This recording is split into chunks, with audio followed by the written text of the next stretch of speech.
Machine 15 గెలుపు కోసం serious గా కష్టపడండి. అసెంబ్లీలో గెలిచామనే ఓవర్ కాన్ఫిడెన్స్ వద్దు. పార్టీని విడిచి వెళ్లిన వారిని తిరిగి చేర్చుకోండి. నేతలకు వేణుగోపాల్ దిశానిర్దేశం. అభ్యర్థులకు ఎమ్మెల్యేలు సహకరించాలని క్లాస్. సునీల్ కనుగోలు తాజా రిపోర్ట్ పై వివరణ. ఖమ్మం టికెట్ కమ్మక రెడ్డిక అనే చర్చ. నేడు రేపు పెండింగ్ స్థానాలకు అభ్యర్థుల ప్రకటన. వచ్చే నెల 4-5 తేదీలో రాష్ట్రంలో ప్రియాంక టూర్. నోవాటెల్ హోటల్లో 3 గంటల పాటు రివ్యూ. నేడు నారాయణపేటలో జన జాతర సభ అంటూ ఒకటి చూస్తా ఉన్నాం కదా. చూడండి, మిషన్ 15 లో భాగంగా లోక్సభ ఎన్నికల్లో 17 స్థానాల్లో విజయం సాధించాలని, అందుకు నేతలంతా కష్టపడాలని కాంగ్రెస్ జాతీయ ప్రధాన కార్యదర్శి కేసీ వేణుగోపాల్ సూచించారు. ఆదివారం ఢిల్లీ నుంచి హైదరాబాద్ వచ్చిన ఆయన నోవాటెల్ హోటల్లో 3.5 గంటలకు పైగా Deep Das Munshi, CM Revanth Reddy, deputy CM బట్టి విక్రమార్క, మంత్రులు, అభ్యర్థులు, నియోజకవర్గాల ఇన్ఛార్జీలతో లోతుగా చర్చించారు. పార్టీని విడిచి వెళ్లిన నేతలను తిరిగి చేర్చుకోవాలని, చేరికలు ఎవరు అడ్డుకోవద్దని స్పష్టం చేశారు. ఎంపీ అభ్యర్థులకు ఎమ్మెల్యేలు సహకరించకపోవడంపై అసంతృప్తి వ్యక్తం చేసిన ఆయన క్లాస్ తీసుకున్నట్లు తెలిసింది. ఇక్కడ విషయం ఏంటంటే మిత్రులారా, ఎంపీ అభ్యర్థులకు ఎమ్మెల్యే సహకరించడం లేదని స్పష్టంగా కనబడతా ఉంది. కాకపోతే ఇంకొక విషయం ఏంటంటే, ఇటు చెవెళ్ళ కానీ, మల్కాజ్గిరి కానీ, హైదరాబాద్ కానీ, సికింద్రాబాద్ లో అయితే దానం నాగేందర్ కనీసం బయటకు కూడా రాలేని పరిస్థితి కనబడతా ఉంది. సునీత మహేందర్ అదే పరిస్థితి కనబడతా ఉంది. రంజిత్ రెడ్డి అదే పరిస్థితి కనబడతా ఉంది. స్పష్టంగా బీజేపీ చాలా లీడ్ లో కనబడతా చాలా స్పష్టంగా తెలుస్తా ఉంది.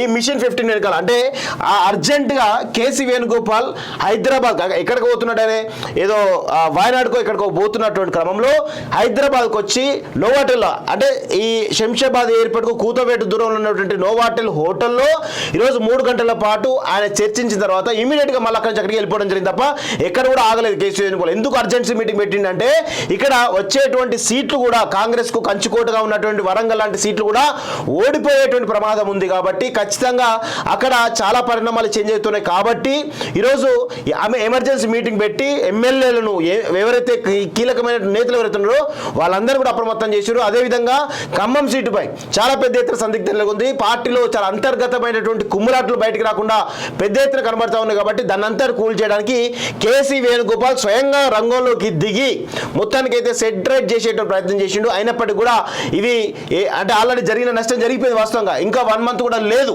వాస్తవంగా. రేపు మాపు నామినేషన్ స్టార్ట్ అవుతా ఉన్నాయి. మరి ఈ క్రమంలో మరి వీళ్ళందరికీ సంబంధించినటువంటి ఎత్తుగడలు ఏవైతే ఉన్నాయో మరి కాంగ్రెస్ సంబంధించినటువంటి వ్యూహాలు పనిచేస్తాయా అంటే డౌటే కనబడతా ఉంది. చాలా స్పష్టంగా ఈరోజు గ్రౌండ్ లో ఏది మోడీ హవా, ముఖ్యంగా మోడీ యొక్క మానేస్ చాలా స్పష్టంగా కనబడతా ఉంది. అవి అభ్యర్థి కనుక కొంత స్టఫ్ ఉన్న క్యాండిడేట్ అయితే ఖచ్చితంగా అక్కడ గెలుపు అవకాశాలు చాలా బలంగా ఉన్నాయి. అయితే నిన్న ఒక చిన్న ఒక రిపోర్ట్ రావడం జరిగింది. ఒకసారి దాని గురించి కూడా మీకు చూపించే ప్రయత్నం చేస్తాం మిత్రులారా. అది కొంత అటు ఇటు ఉంది వాస్తవంగా, కానీ చాలా స్పష్టంగా ఈరోజు భారతీయ జనతా పార్టీ లీడ్ కనబడతా ఉంది వాస్తవంగా. ఈరోజు చూడండి, ఇక్కడ విషయం ఏంటంటే ఇందులో చాలా స్పష్టంగా 4 సీట్లలో బీఆర్ఎస్ ఇచ్చారు.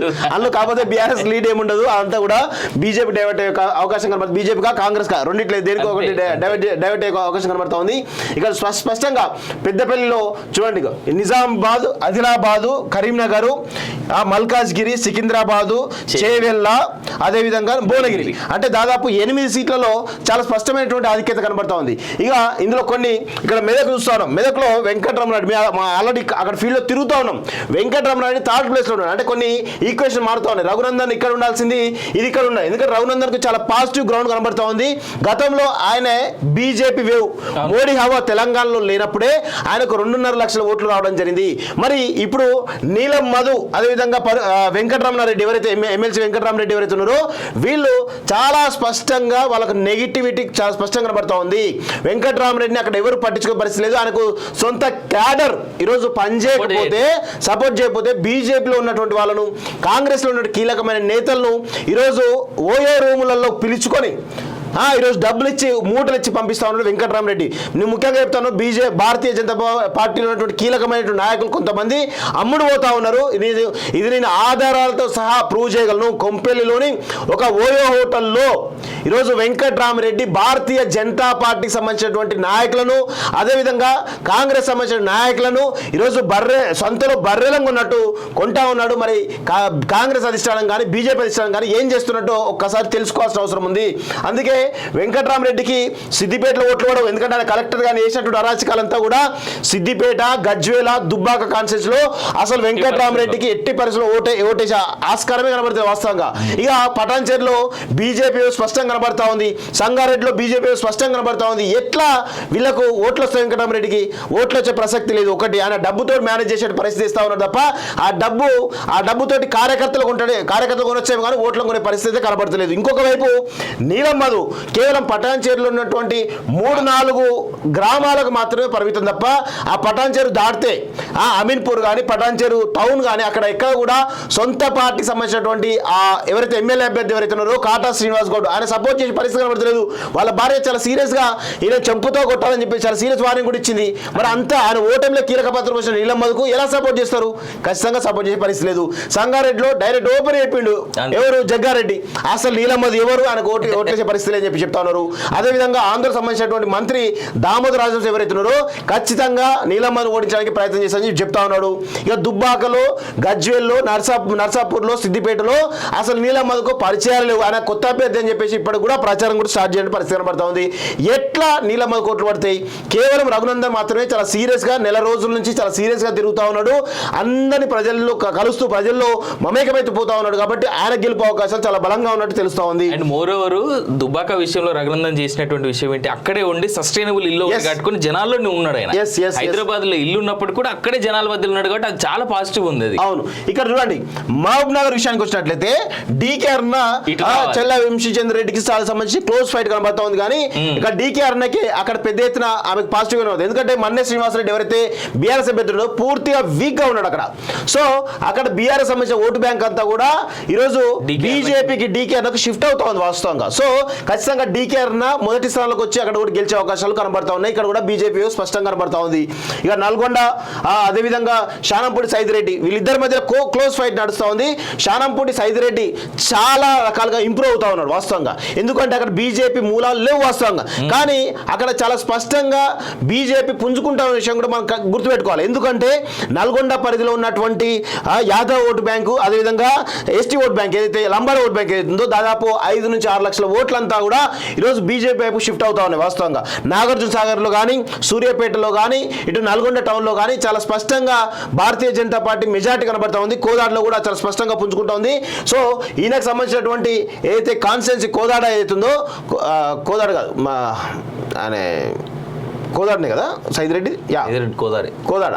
సో కోదాడలో చాలా స్పష్టంగా ఆడ లీడ్ కనబడతా ఉంది వాస్తవంగా. ఆయన సొంత కాన్స్టిట్యున్సీ కాబట్టి అక్కడ లీడ్ వచ్చే అవకాశం కనబడుతుంది. సో భారతీయ జనతా పార్టీ అక్కడ చాలా పెద్ద ఎత్తున పుంజుకుంటా ఉంది. ఎందుకు పుంజుకుంటా ఉంది? ఇంకొక విషయం ఏంటంటే ఈరోజు కుందూరు రఘువీర్ రెడ్డి, జానారెడ్డి కొడుకు, ఆల్రెడీ జానారెడ్డి ఇంకో కొడుకు ఎవరైతున్నారో ఆయనే నాగార్జున సాగర్ ఎమ్మెల్యేగా ఉన్నాడు. ఇక వారసత్వం అంతా కూడా అక్కడ జానారెడ్డికి సంబంధించిన నెగిటివ్ అంతా కూడా నల్గొండ జిల్లా వ్యాప్తంగా కనబడుతూ ఉంది.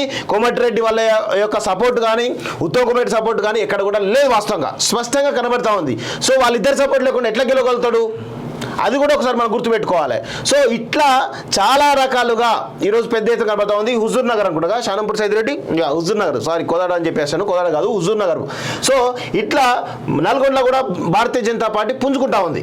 అండ్ ఇంకోటి అసలు కాంగ్రెస్ వాళ్ళు ఎట్లా ఓడించుకుంటారో తెలవాలంటే ఈ పార్లమెంట్ ఎలక్షన్ ఒక్కటి చాలు. ఇది ఒక్కటి చాలు. ఈ యొక్క సర్వేలో కొన్ని లోపాలు అని చెప్పడానికి ఇది ఒక్కటి విషయం వాస్తవం చాలు. ఇక్కడ విషయం ఏంటంటే అసలు వరంగల్లో అభ్యర్థి రాజే కాదు, అక్కడ అభ్యర్థి ఎవరే అంటే సుధీర్ బాబు అని చెప్పేసి ZP chairman, Hanamkonda ZP chairman.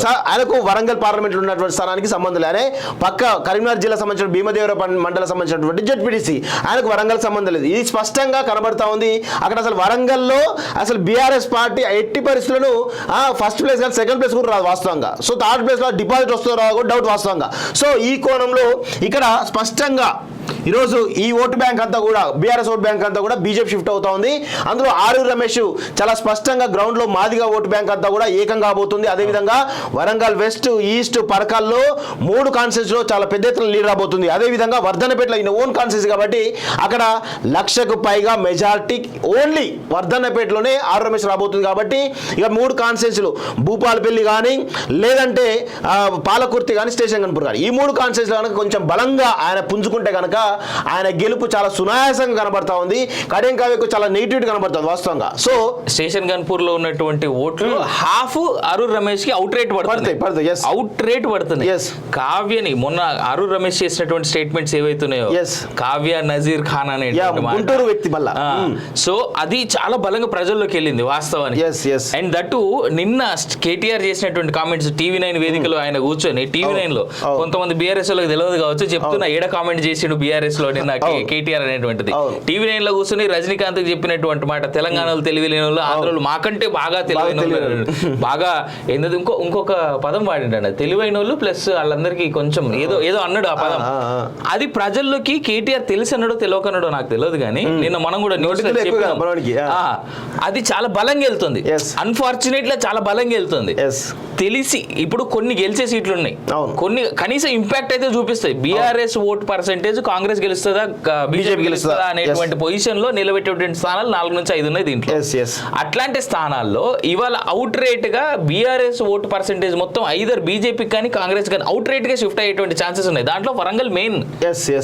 So ఇక్కడ మహబాద్ లో చాలా క్లోజ్ ఫైట్ నడుస్తూ ఉంది. అదేవిధంగా ఖమ్మంలో కూడా ఇంతవరకు కాంగ్రెస్ అభ్యర్థిని ప్రకటించలేదు. సో దీనికోసమే కేసీ వేణుగోపాల్ ఇక్కడ రావడం జరిగింది వాస్తవంగా. అవుట్ రేట్ రామరాజర్ పేరు. సో ఒక తాండ్ర వినోదరావు ఖచ్చితంగా టైట్ ఫైట్ అయితే ఇచ్చే అవకాశం పడుతుంది. చాలా ఫ్రీగా తిరుగుతున్నాడు వాస్తవంగా. సో ఈ ఈక్వేషన్ దీని పరంగా చూడండి మీరు, ఇది ఇంపాక్ట్ ఈ సర్వే ఏదైతే ఉందో, ఈ సర్వే చాలా అంటే స్పష్టంగా వేరే సర్వేలు కూడా ఇట్లే కనబడతా ఉన్నాయి. కాబట్టి ఇమీడియట్ గా ఎమర్జెన్సీ మీటింగ్ పెట్టి ఈరోజు కేసీ వేణుగోపాల్ వచ్చి మనం చాలా పెద్ద ఎత్తున నష్టపోతున్న తెలంగాణ అధికారంలో ఉండి కనీసం 5-10 సీట్లు రాకపోతే ఇబ్బంది అవుతుంది. దీని ప్రకారం చూస్తే ఎన్ని వస్తాయి చూడండి ఒకసారి. దీని ప్రకారం చూస్తే 1, 2, 3, 4, 5 సీట్లు వచ్చే అవకాశం కనబడతా ఉంది వీళ్ళ సర్వే ప్రకారమే. సో అంటే బీఆర్ఎస్ కి ఎక్కువ ఇచ్చింది కాబట్టి బీఆర్ఎస్ అన్ని మారుతాయి వాస్తవంగా. ఇవి కాంగ్రెస్ కన్నా బీజేపీ కన్నా ప్లస్ అయ్యే అవకాశం వాస్తవంగా. ఇందులో నాకు తెలిసి 4 ఇచ్చిండు. అదే ఇందులో నాకు తెలిసి ఒక పెద్దపల్లి తప్ప వేరే ఏది కనబడతారు వాస్తవంగా. పెద్దపల్లి కూడా మొన్న మనమే ఎక్స్క్లూజివ్ వీడియో చేసినామన్నా, కొప్పులేశ్వరిది సింగరేణి మైన్స్ మీద ఒక్క ఆడపిల్ల పులి లెక్క ఆడుకున్నది కొప్పులేశ్వరిని. సో అట్లాంటి పరిస్థితుల్లో కాంగ్రెస్ పార్టీ ఎమర్జెన్సీ మీటింగ్ పెట్టుకుని కేసీ వేణుగోపాల్ వచ్చి సెటిల్ చేసే ప్రయత్నం చేసిండు. కేసీ వేణుగోపాల్ ఆకస్మిక పర్యటన వెనక అసలు రీజన్ ఇదే. ఇది అసలు రీజన్ వాస్తవంగా చెప్పాలంటే. సో ఇక చూడాలి మరి ఏమైతే మరి నిజంగా వాళ్ళు సెటరేట్ అవుతారా లేదా అనేది చూడాల్సిన అవసరం అయితే కనబడతా ఉంది.